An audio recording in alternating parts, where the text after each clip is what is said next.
Good afternoon or good evening to the ladies and gentlemen listening. Welcome to another episode of the Daily Friend Show. I am your host, Nicholas Lorimer, today joined by Mr. Chris Hattingh. Now, as you may have gathered from the title, we're not going to be talking about the big breaking news yet. We'll talk about it tomorrow. And that is rumors that John Steenhuisen is not going to be standing for another term as leader of the DA. There's a press conference tomorrow, and we'll see what comes out of that. But if you do want some early analysis on that, you can check out our sister channel, where Chris here is actually shortly after this going to be recording a video with Herman Pretorius talking about that news. So do check out the Center for Risk Analysis YouTube channel, and then you can see Chris and Herman giving their early take on it. We'll give our own take on it tomorrow. I'll be on with John Endres.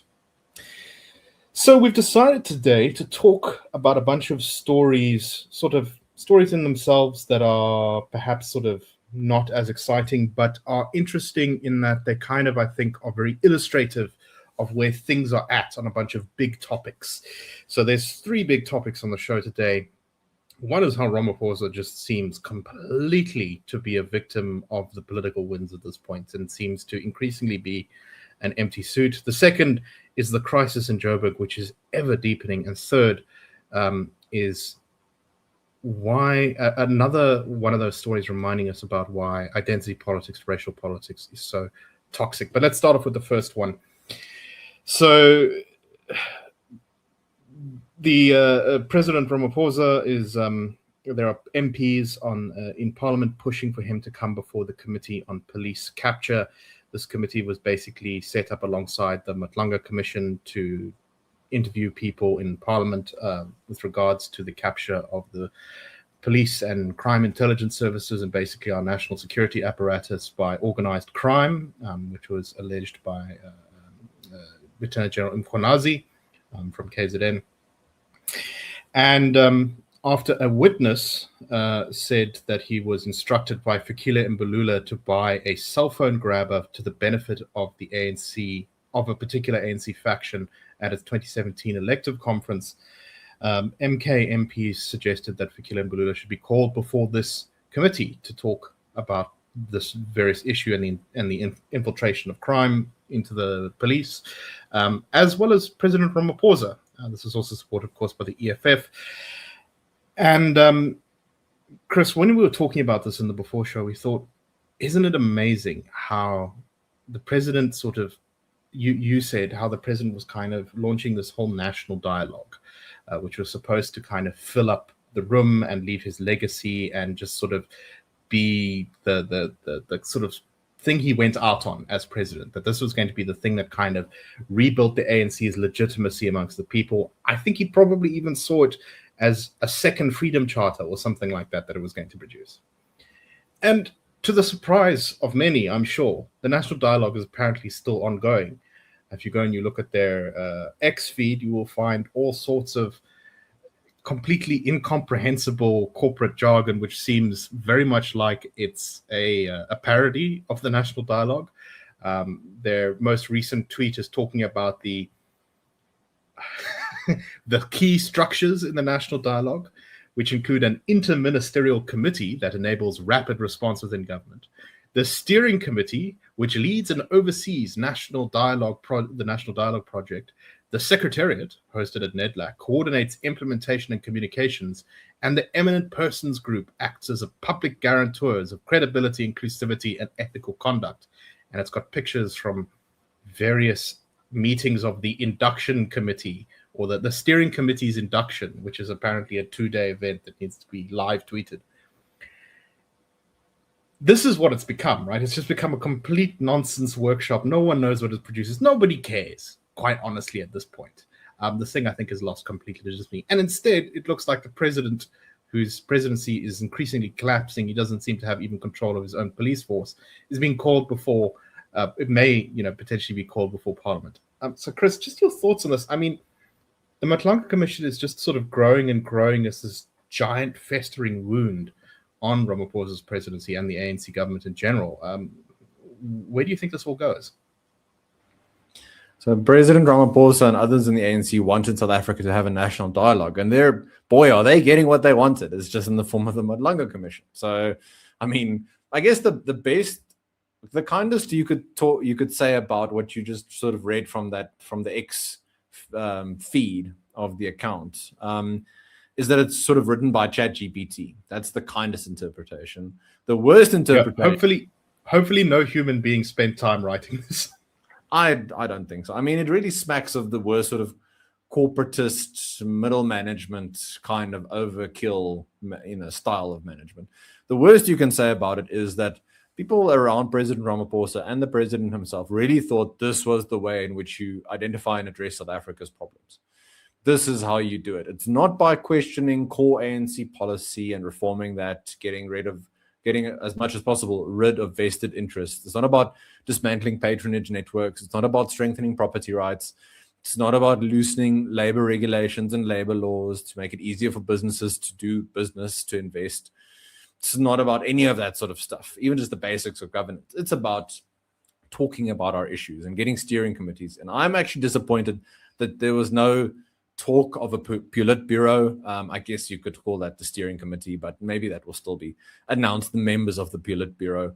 But let's see how that shakes out. So, yeah, all in all, to agree with you, almost the more that President Ramaphosa and whoever might succeed him at the next ANC conference in 2027, those in the leadership of the party, the more they try and steer things in a route that is more palatable for them, that they think they can control, the more it spins out of control. We see it domestically, all the consequences of their policy choices, but also internationally, where they still wish, things were like they were when the ANC had more of the sort of moral superpower status decades ago.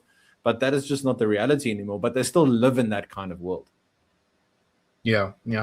It is interesting that as recently as 2024, the ANC, I think, still overwhelmingly controlled the ability to sort of set the narrative parameters about what the national conversation was about, and how that has been rapidly disintegrating since, I think, probably only last year it really began in earnest, that the ability of the ANC, and particularly Ramaphosa, to sort of frame the entire discussion in the country is kind of falling apart.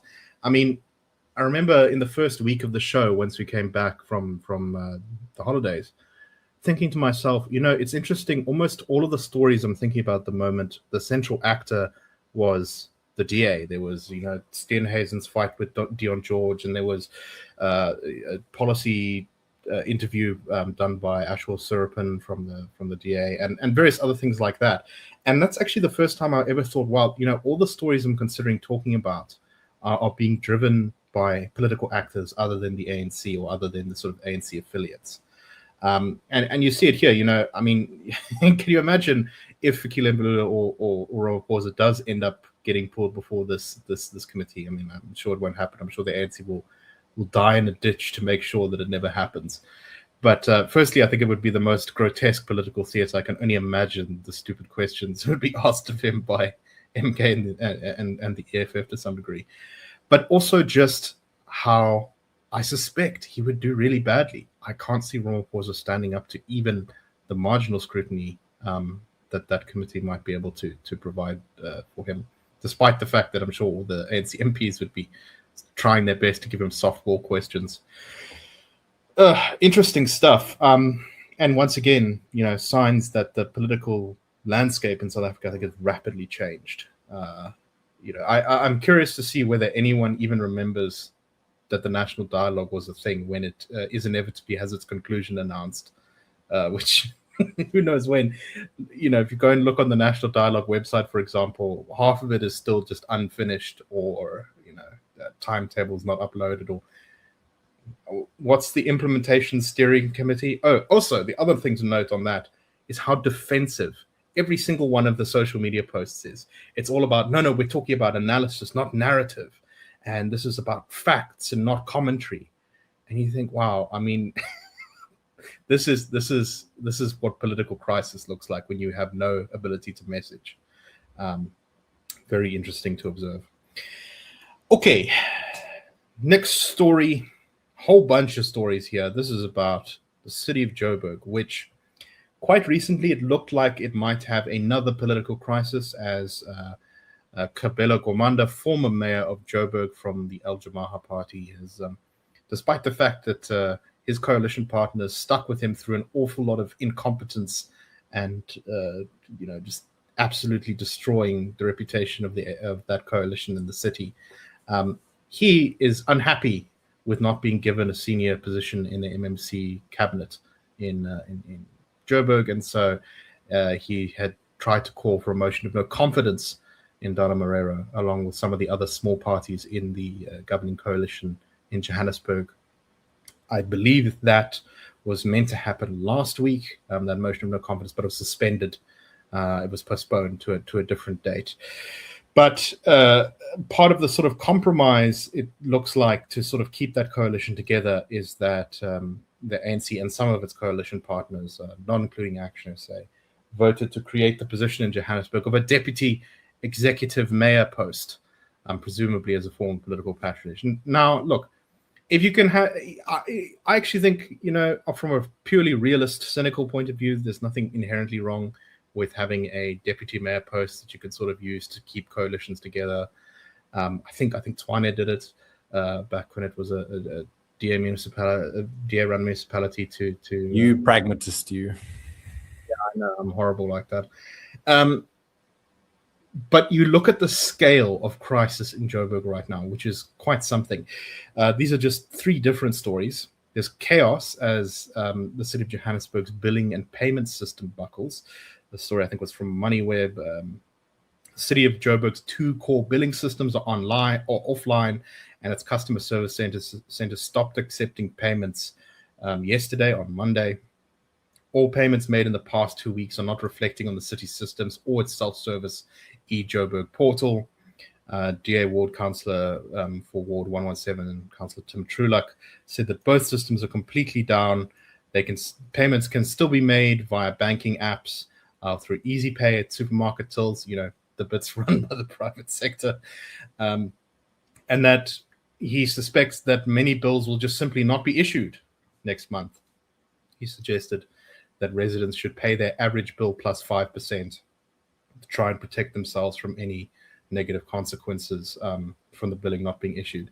So Joburg's billing system has been in chaos for a long time, and it's gone sort of through ups and downs. When I was the councillor in 2016, I think it was bad, but we were in one of the sort of slightly quieter periods, and things picked up again. And there are many reasons for it: incompetence, bad systems, cadres being given contracts, almost certainly some organized crime aspects, deals between the cutoff companies and the people who issue the cutoff notices, that kind of thing. At the same time, in the same week rather, Johannesburg Development Agency's head was arrested with corruption allegations against him, or to do with procurement, and also he was found with substantial amounts of cash in his house when the police raided it. And Joburg Water, which is also in crisis, has been struggling to pay contractors, and yet is owed 628 million rand by government entities in the city of Joburg. Chris, I don't even know what to say at this point. I mean, what do you make of what's going on in Joburg? I guess within reason and within resources, if people haven't yet invested in any kind of backup power or water, do it this week, because I don't foresee that it's going to be fixed anytime soon. Even if one assumes best outcomes in the next local government elections, this kind of turnaround, building infrastructure, not new infrastructure investments, but just maintenance of current infrastructure, water and electricity, bulk water and electricity, this sort of thing takes a very long time to arrest and then turn around. So first sort of stopping the bleeding and then improving things going forward. It's going to take, I think, quite a long time. Really coming to a head, the long-term wrong choices. So from the very top level, from national to provincial to the metro, in terms of the view of what the state should be doing, what the government should be doing. And then number two, the implementation. So the favoring of connected individuals and groupings, making sure that your particular vested interest group is taken care of to the ultimate cost of the citizens, and then I guess the ultimate cost of ratepayers. This is not to give any kind of excuse, but when one saw initially the growth of Joburg and of Gauteng in terms of population size, that there was already then, I think, the alarm bells for the kind of maintenance work that needed to be done in the critical infrastructure space. So now it's not too late. I'm not saying it can't be turned around, but it is a very difficult situation, I think, in which the city finds itself, and obviously businesses and citizens who live in the city find themselves. As someone who lives in Joburg, obviously I wanted to work well and I want things to be improved because I rely on the services and I need things to improve and turn around for my own sort of prospects and for those around me. So it's not like, I'm wanting to pontificate from elsewhere. I'm sort of on the ground, as it were. And you can see it day to day. It's not just, certain areas that people might feel as far off from them. Just in the last 2 days, the consistent outages in Midrand have forced people to take to the streets, to protest, to resort to that kind of method to make themselves heard.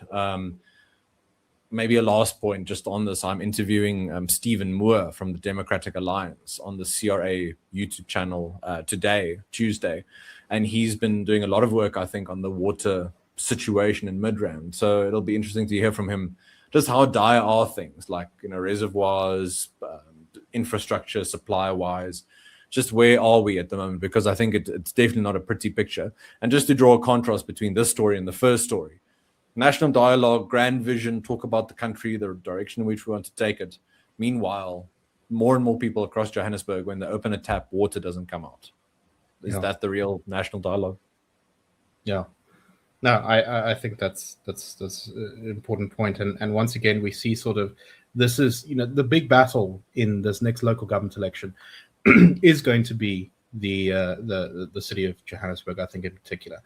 I think the DA is probably, I'm saying this at risk of being very wrong, but my general feeling is the DA will come very close to, or possibly even manage to get a majority in Tshwane. Probably able to set up a stable coalition government there.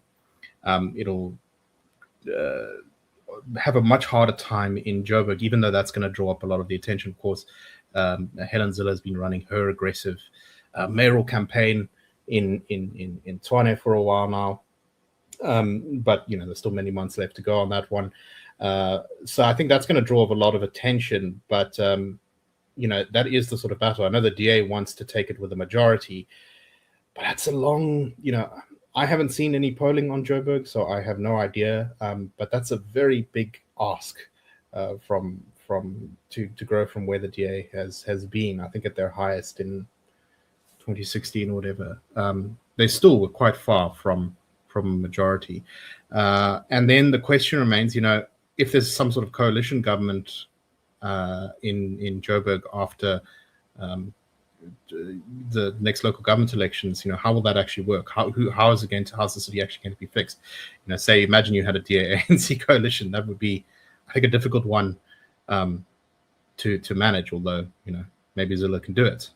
She managed, of course, a very difficult one in Cape Town, famously, when she was mayor there.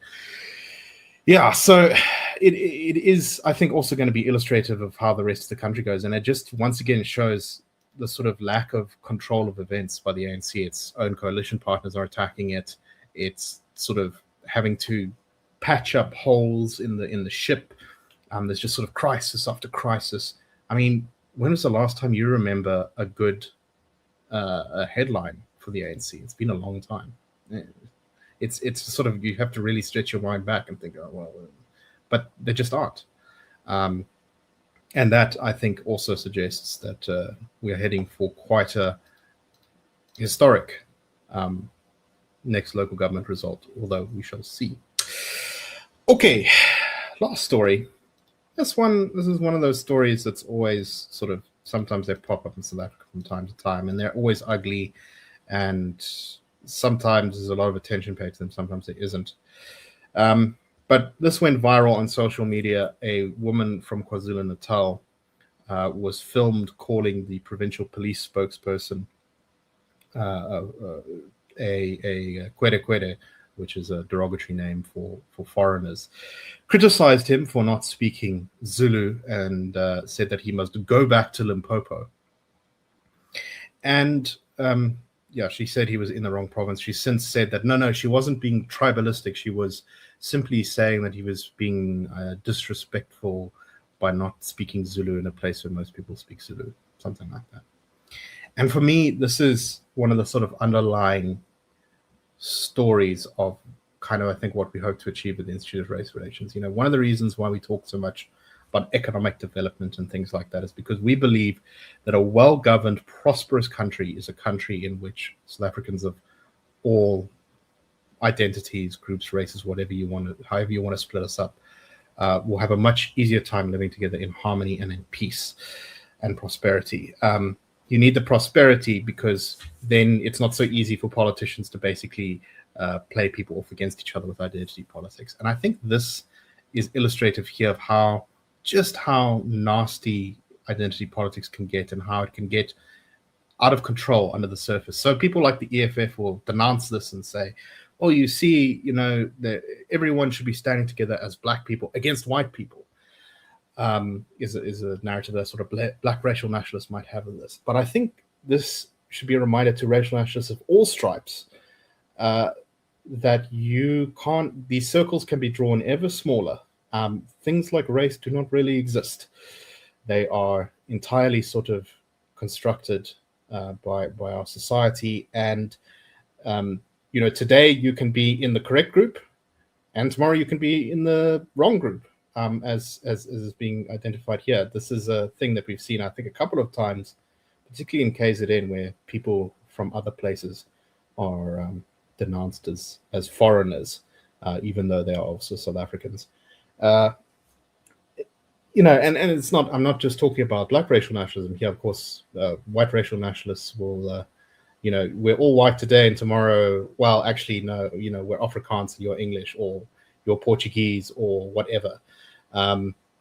Chris, what do you make of this story? It's unpleasant, and unfortunately, I think these things do lurk in the darker places of our society and the sort of the shadows of our discourse. Yeah, I get that what you mentioned around the circle getting ever smaller. So at some point it gets to the individual, and then what differentiates you from the next individual in terms of you being targeted? What arbitrary line is it? Is it religion, income, sort of class? I don't know, the thickness of your eyebrows, whatever. You know, we think it might be silly, but these things are silly. They're deeply irrational. This kind of thinking doesn't treat people as individuals, but only valuable or worthless insofar as they're part of some group, whatever group that might be. There's nothing about their own merits, their own actions, treating people based on how they conduct themselves towards you, whether that's badly or well. We should also mention, you know, looking in 100 years' time, 200 years' time, 500 years' time, will people then in South Africa say, if these sort of cycles perpetuate and this kind of thing gets worse and worse, you know, will people say, are you a heritage South African? Were you in 1994 sort of democratic South Africa? You know, can you trace it to that point? Or where exactly is this arbitrary line that you decide, okay, now this person is South African and therefore should be protected accordingly? Yeah, and this stuff always creates a sort of zero-sum politics where it's like our group must acquire the resources or the power to prevent ourselves being pushed out by some other group. And that's not how successful societies work. Successful societies focus on building more wealth, more inclusion, more all these other things to allow people to achieve their full potential. Because, you know, when you utilize all of the resources of your entire society, you get, you know, more prosperity, more innovation, more ideas, more freedom. And you know, that doesn't mean that it can be difficult. It can't be difficult sometimes. It can be.